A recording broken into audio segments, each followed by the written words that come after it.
সবাইকে ওয়েলকাম করছি আপনার প্রিয় শো টক উইথ নাহারে এবং সাথে আছি আমি হাসিনা আনসার নাহার।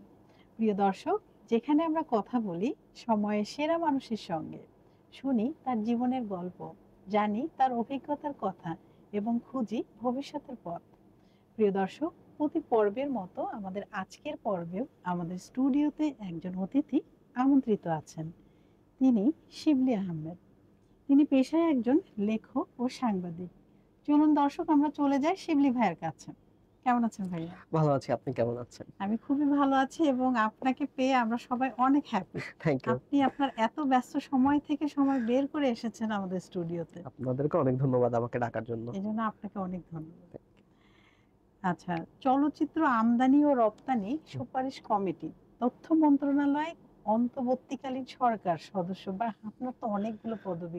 না, একজন মানুষ এত কিছু কিভাবে ম্যানেজ করছেন? না, একটাই পদবি। পদবি বলতে ওটা হচ্ছে যে আমাদের বাংলাদেশে যে সিনেমাগুলো আসবে এবং হচ্ছে বাংলাদেশ থেকে যে সিনেমাগুলো বাইরে যাবে, সেটা সুপারিশের যেই কমিটিটা, ওটা আমরা আর কি অ্যাপ্রুভ করি বা আমরা একটা পারমিশন দেই। হ্যাঁ, এটা তথ্য মন্ত্রণালয়ের আন্ডারে আছে এবং আমি ওটার একটা সদস্য, এর বেশি কিছু না। আর এটা তথ্য মন্ত্রণালয়ের আন্ডারে আছে। হ্যাঁ, এটা তথ্য। আচ্ছা আচ্ছা। সাংবাদিক শিবলি আহমেদ, লেখক ও সাংবাদিক হিসেবে আপনার যাত্রা কিভাবে শুরু হয়েছিল?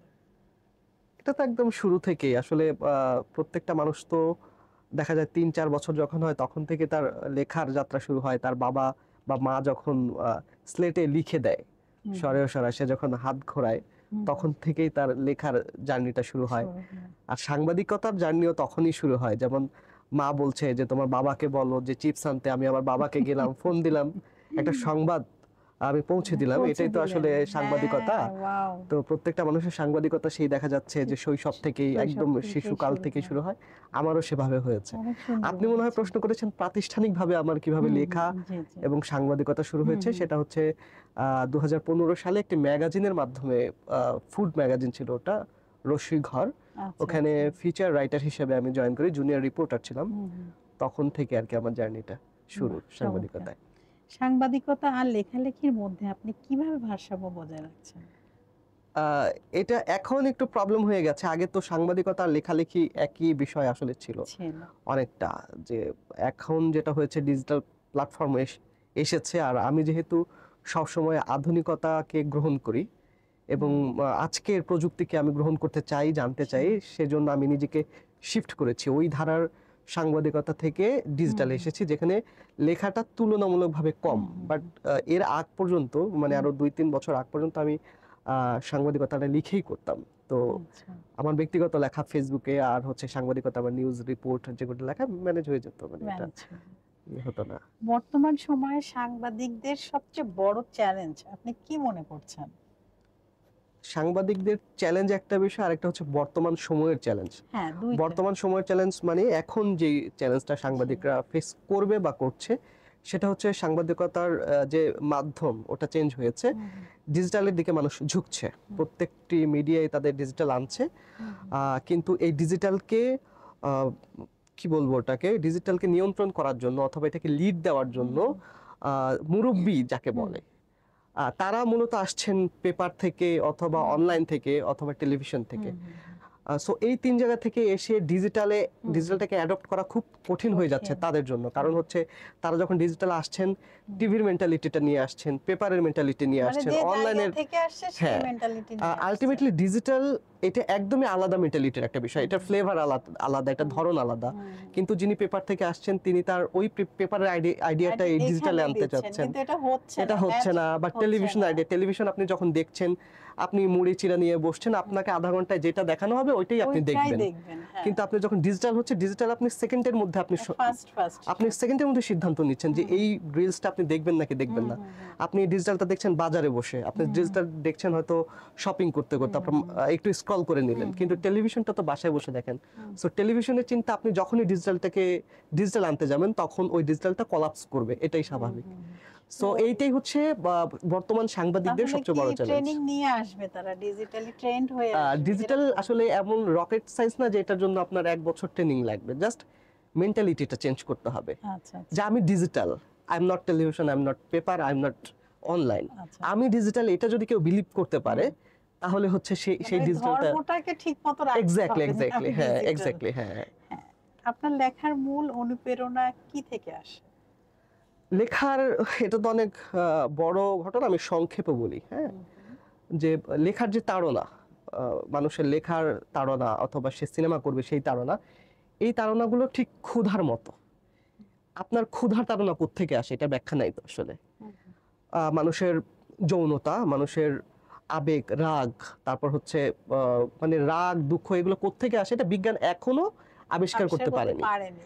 চেষ্টা করেছে, যেমন হচ্ছে 1800 সালের দিকে ভারতীয় একজন লেখক, তিনি ছিলেন একজন এসআই পুলিশের, ওনার ভদ্রলোকের নাম হচ্ছেন ডক্টর পঞ্চানন ঘোষাল, মেবি আমি ভুলে গেছি। তো সেই ভদ্রলোক তার অপরাধ বিজ্ঞান এবং অপরাধ তত্ত্ব বইয়ে বেশ কিছু অনেকটা গবেষণামূলক কিছু কথা বলেছিলেন, যেখানে আমরা জানি যে এই স্পৃহাগুলো, যে লেখা কোত্থেকে আসে। আমার মন থেকে যখন ইচ্ছে করে লিখতে, একটা তাড়না আছে ভিতর থেকে যে তুমি এখন লেখো, কোন একজন ভিতর থেকে বলে না। অনেক সময় লিখতে চাইলেও লিখতে পারবো না, অনেক সময় আমি লিখতে চাইবো না, তারপর আমার লিখতে হবে। তাড়না, এই লেখার ব্যাপারটা বা কোনো ক্রিয়েটিভ কাজের ব্যাপারটা, এমনকি পাপ, এমনকি ভালো কাজ, সবকিছুই ভেতর থেকে তাড়না আসে। মাঝে মধ্যে আমরা বলি না যে আমরা এখন থেকে 5 ওয়াক্ত নামাজ পড়বো, কিন্তু সকালে বলি বিকালবেলা আবার যাই না আমি আসরের নামাজে। হ্যাঁ, হচ্ছে এরকম, কারণ হচ্ছে সকালবেলা আমার ওই ভালো কাজের তাড়নাটা ছিল, বিকেলে হয়তো চেঞ্জ হয়ে গেছে। তেমনি লেখাটাও এরকম, কখনো তাড়নাটা আসে, কখনো আসে না। এটা সংক্ষেপে বললাম, আসলে সংক্ষেপ বলার মতো বিষয় না। বললেন দর্শক, আমরা তো পুরো মুগ্ধ হয়ে গেলাম ভাইয়ার কথা শুনে। কি সুন্দরভাবে উনি বিশ্লেষণ করলেন খুব অল্প সময়ের মধ্যে। আর একদিন সময় করে ভাইয়াকে আনতে হবে এই বিষয়গুলো নিয়ে। গণমাধ্যম সমাজ পরিবর্তনে কতটা ভূমিকা রাখছে বলে আপনি মনে করেন?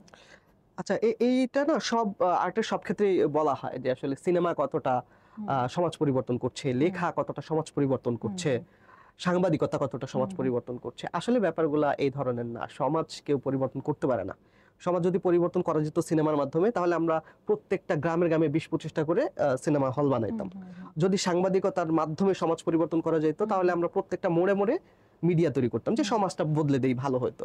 আলটিমেটলি সমাজ এভাবে চেঞ্জ করতে পারে না, কোনো মাধ্যম সমাজ চেঞ্জ করতে পারে না। আসলে নিজের তাড়না থাকতে হবে, নিজের তাড়না না, এটা ব্যক্তি তাড়না, এটা একটা সমষ্টিগত বিষয়, মানুষের সমষ্টিগত বিষয়। যেমন মানুষ কেন অন্য প্রাণীর চেয়ে আলাদা, কেন শিম্পাঞ্জিরা এখন পৃথিবী দখল করছে না, কেন মানুষ দখল করছে? কারণ মানুষ হচ্ছে একটা দলবদ্ধ বিষয়টা, তারা মানে দলটা গঠন করতে পারে একটা মানুষ, কিন্তু একটি শিম্পাঞ্জি বা একজন বানর সেটা পারে না, এই জন্য মানুষ এগিয়ে যায়। তো সমাজ চেঞ্জ করতে পারে ওই যে দলবদ্ধ মানুষ। যদি এক সমাজের সংজ্ঞা কি, যখন অসংখ্য মানুষ একটি নির্দিষ্ট উদ্দেশ্যর জন্য একসঙ্গে মিলিত হয়, সেটা হচ্ছে সমাজ। তো অসংখ্য মানুষ যখন একটা উদ্দেশ্যকে করবে, মানে ধারণ করবে, তখন সমাজটা মানে পাল্টাবে। এটা আমি গণমাধ্যমের মাধ্যমে বা সিনেমার মাধ্যমে, বইয়ের মাধ্যমে এটা আসলে পাল্টানো যায় না, প্রভাবটা বিস্তার করা যায়, কিন্তু পাল্টানো যায় না।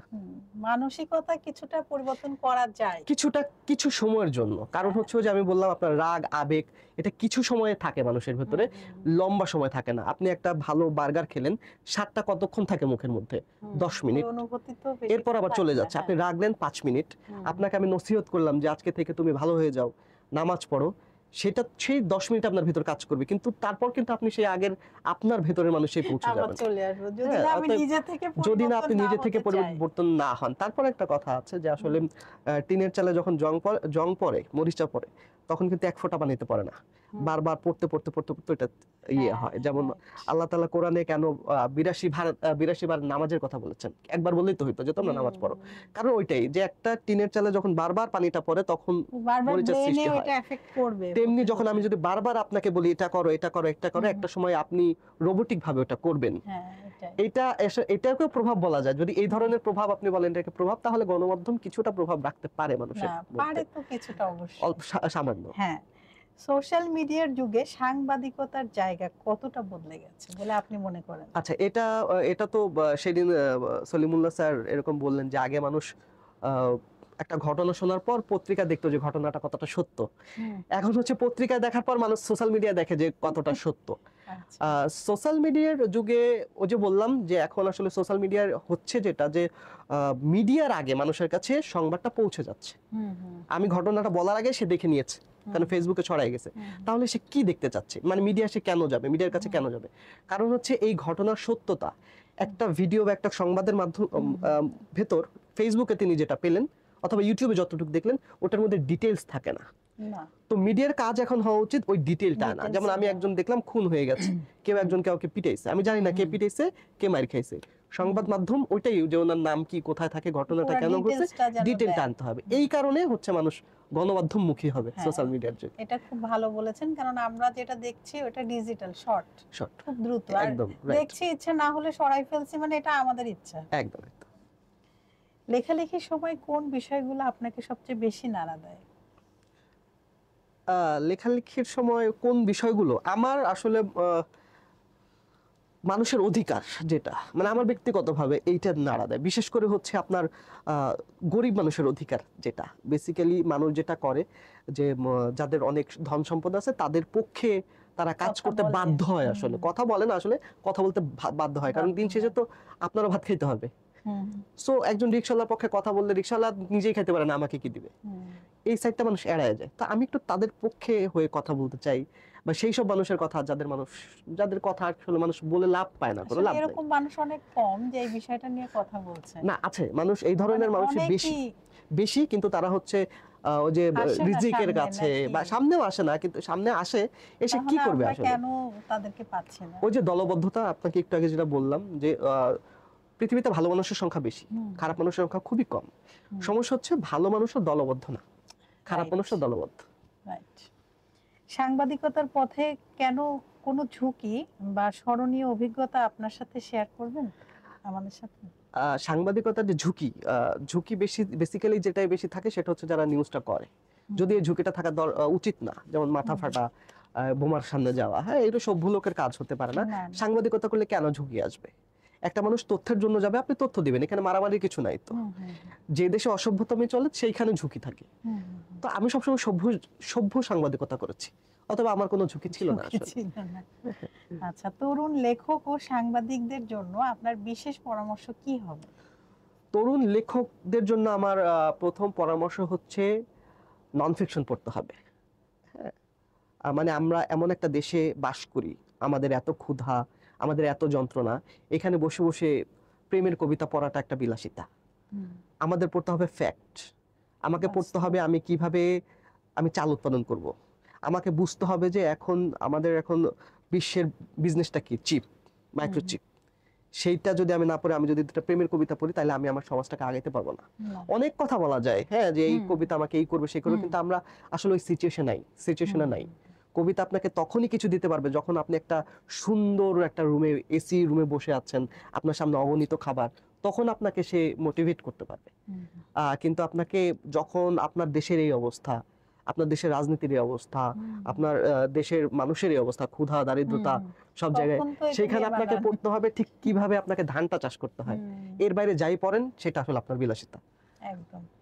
আগামী দিনে নিজেকে আপনি কোন জায়গায় দেখতে চান, একজন লেখক হিসেবে নাকি সাংবাদিক হিসেবে? না, আগামী দিনে আমি গ্রাম্য হিসেবে দেখতে চাই। আমি এমন একটা গ্রামে থাকতে চাই যেখানে আমার দুটো টিনের চাল আমি থাকবো। আমি ভেবে নিয়েছি যে আসলে আমার বাসাটা কেমন হবে, আমার ওইখানে নেটের ব্যবস্থা কিভাবে হবে, পানি কোথায় পাবো। এখন গ্যাস আলাদা কিনতে পাওয়া যাচ্ছে, পানি মাটির নিচে পাওয়া যাচ্ছে। আকাশ যদি ব্যবহার করি তাহলে ওটা কি বলে, আমি সরি ব্র্যান্ডিং করে দিলাম কিনা, ঠিক আছে, যে ওইরকম কিছু একটা লাগিয়ে নিলে টিভি দেখা যাচ্ছে, ইন্টারনেট এখন তার ছাড়াই পাওয়া যাচ্ছে। হ্যাঁ, সো আমাকে কি করতে হবে, আমাকে এমন একটা কাজ করতে হবে যেটার মাধ্যমে আমার হয়তো 12-15 হাজার টাকা মাসে ইনকাম হয়। তো আমি চিন্তা করছি যে আমি সাংবাদিকতা যখন আমার শেষ হবে, আমার যখন তারুণ্য চলে যাবে এবং আমি যখন গ্রামে যাওয়ার মতো প্রস্তুত হব, তখন আমি হচ্ছে ফার্মাসি ইন সি এরকম একটা কোর্স করায় 3 মাস 4 মাসের ওষুধ বিক্রি করে একটা ফার্মেসি দিয়ে। তো আমি ফার্মেসিটা দিব এবং ওষুধ বিক্রি করবো, এখান থেকে টুকটাক যা ইনকাম আসে আমি গ্রামে বসে চুপচাপ খাবো, এইটাই আমার প্ল্যান। খুব ভালো লাগলো। তো এখন কিন্তু আমরা টক উইথ নাহারের র্যাপিড ফায়ার কোশ্চেনে চলে যাচ্ছি। আপনি প্রস্তুত আছেন তো? হ্যাঁ, কলম না কিবোর্ড, কোনটা দিয়ে লিখতে ভালো লাগে? কিবোর্ড। আপনার প্রিয় সাংবাদিক কে? খালিদ মহিউদ্দিন। বই না নিউজ রিপোর্ট, কোনটা লেখা বেশি চ্যালেঞ্জিং? বই লেখা বেশি চ্যালেঞ্জিং। ইয়েস। আপনার প্রিয় বাংলা সাহিত্যিক? আকবর আলী খান। অবশ্য উনি সাহিত্যিক কিনা, উনি অর্থনীতি নিয়ে লেখেন। আচ্ছা, কিন্তু আপনার ভালো লাগে? আমার ভালো লাগে, হ্যাঁ। কফি না চা, কোনটা দিয়ে লেখা শুরু করেন? আমি কফি চা বা লেখা শুরু করতে কিছু লাগে না লাগে আমার, না? না কিন্তু আমি কফিটা এড়িয়ে চলে চাটা খাই। চাটা পছন্দ করেন? দুধ চা না রং চা? অবশ্যই দুধ চা, বিলো স্ট্যান্ডার্ড যদিও, কিন্তু আমি দুধ চা পছন্দ করি। আপনার সাথে আবার এটার অনেক মিল। এক শব্দে সাংবাদিকতা কি? কিছুই না। কিছুই না? নাথিং। আবার অনেক কিছু। নাথিং। কিছু না। আমি আসলে বাংলাদেশে, আমি একটু বলি র্যাপিড ফায়ার, র্যাপিড প্রশ্ন হলে এখানে বলি, বাংলাদেশের মানুষ বা এই সাবকন্টিনেন্টের মানুষ পেশাকে অনেক মহৎ ভাবে দেখে। পেশা অনেক মহৎ কিছু না আসলে। সাংবাদিকতা তুমি মহান, তুমি পুলিশ তুমি মহান না, সবকিছু হচ্ছে গিভ এন্ড টেক। আমাকে টাকা দেয় দেখে আমি সাংবাদিকতা করছি, আমি টাকা দিচ্ছি তাই আমার সে চিকিৎসা করছে। এর বাইরে এগুলো মহত্ব বা মহান এগুলো কিছু না আসলে। আপনার লেখা প্রথম প্রকাশিত হওয়ার দিন কেমন লেগেছিল? এটা একটা দারুণ অনুভূতি। এটা যে কোনো মানুষের ক্ষেত্রে এটা খুব চমৎকার অনুভূতি। আমার মনে আছে, আমার চেয়ে আমার ফ্যামিলি বেশি খুশি হয়েছিল আর কি। যেমন আমার মা বাসায় কেউ আসলেই দেখাইতো যে আমার ছেলে এটা লিখছে। আমার বাবা সেটা মানে আর কি সাথে করে ঘুরতো তার ফ্রেন্ডকে দেখানোর জন্য যেটা আমার ছেলের লেখা। সো বাবা মায়ের এই আনন্দটা আমাকে খুব আনন্দিত করতো আর কি, যে আমার বাবা এত খুশি। বাবার সন্তুষ্টি তো আল্লাহর সন্তুষ্টি, আর মায়ের সন্তুষ্টি তো আল্লাহর সন্তুষ্টি। আমার মনে হয়েছিল আমি আমার বাবা মাকে সন্তুষ্ট করতে পেরেছি।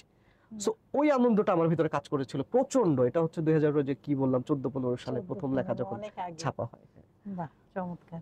যদি সাংবাদিক না হতেন তাহলে কি হতো? নাসার বিজ্ঞানী আমার খুব শখ ছিল।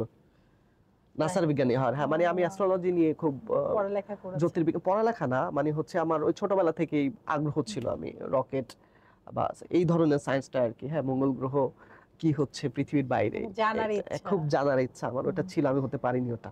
প্রিয় শহর বা স্থান? ঢাকা। ঢাকা একদম। একদম।